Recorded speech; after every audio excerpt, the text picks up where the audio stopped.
Yesterday, I'm in a phone call with the founder, and I realized at some point that the founder is recording me. I thought he was recording me. What he was actually doing was having his Claude listen in and sanity check my strategy in real time. When I realized that was happening, I decided to talk directly to his AI. But I told Claude what the overall play was and what the problems were, where the gaps were, and what we were trying to fix, and what we were fixing immediately. Here's the beautiful part.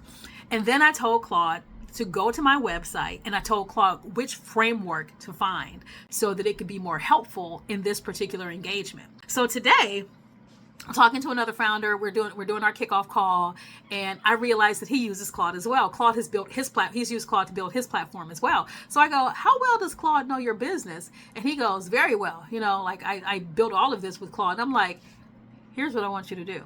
I want you to tell Claude that you hired me. And I want you to tell Claude the capacity in which you have hired me. And then tell Claude to go and find me online, to look me up, figure out who I am. I said, after that, I'm going to send you a link to a web page, and I want you to send Claude to that link. I'm going to introduce myself, and I'm going to tell your machine what I need. And so your machine will be able to extract everything that I need in order to make your AEL strategy more sustainable and get it back to me in like an MD file or something like that.